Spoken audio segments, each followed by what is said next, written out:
Diego by Jeanette Winter. Deep in the mountains of Mexico, there was a town called Guanajuato.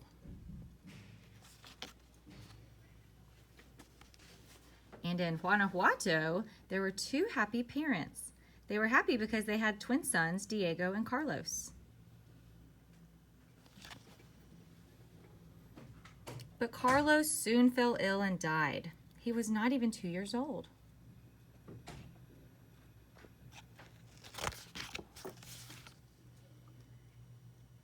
This left poor Diego all alone.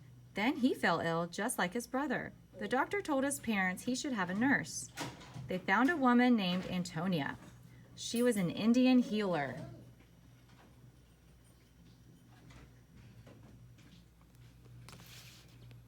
Antonia took young Diego to her hut in the mountains.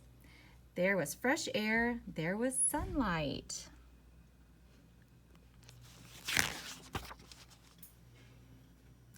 Her hut was very small, but it was a good place for Diego. Inside there were magical things. There was an altar with candles and little dolls. There were all sorts of herbs and dried fruits. Antonia used these in her healing.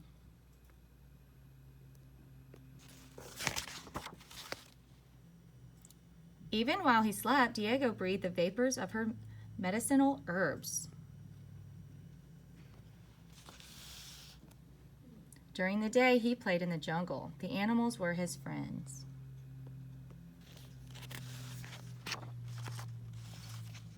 One day, Diego whistled. A parrot whistled back. The parrot became his pet. Diego grew strong and healthy. It was time for him to go home.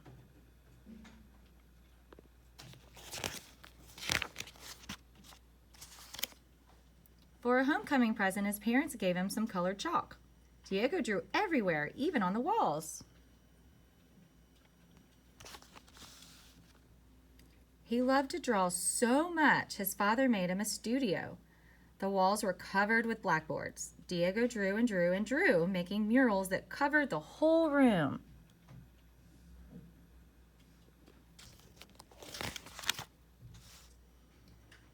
Diego had a hard time at school. All day long, he daydreamed. When he got home, he played with toy soldiers he made all by himself. 5,000 of them. He loved everything that was colorful. He loved to go to church just to see the little paintings on the walls.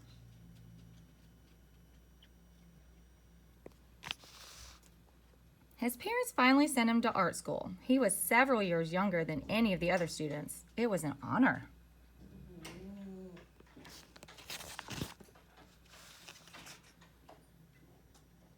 But art school was boring to Diego. He didn't want to draw for models. He wanted to paint real life, so he did. Whatever he saw, he painted. He painted people on the Day of the Dead. This is a day when people think about people they love who have died.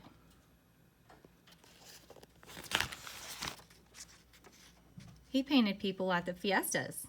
These are special days when people wear colorful masks and dance through the streets. One day, Diego saw a horrible thing. He saw real soldiers shooting down striking workers. But he painted that too. It was what he saw. Diego didn't like everything he saw. That's why he helped the poor people fight their own war for equality. They were fighting for fair wages and a better life. Diego loved his people more than anything. Almost. The thing he loved most was painting. That's why he went to Paris, the art center of the world. But in Paris, all he thought about was Mexico. Then Diego went to Italy. He saw beautiful murals inside churches. They gave him ideas. He couldn't wait to turn his ideas into paintings back in Mexico.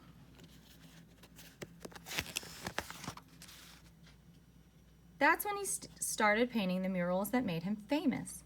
His murals told the story of the Mexican people. Day and night, Diego painted. His friends had to climb up a ladder just to see him.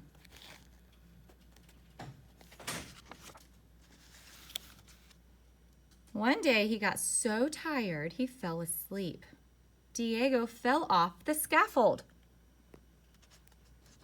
But he wasn't hurt. He wasn't even bothered. His murals were all that mattered to him. He put everything he'd ever seen into them. Things from Antonia's hut, things from the Day of the Dead, the fiestas, scenes from the desert, from the jungle, everything. His murals were huge. There was nothing else like them in the world.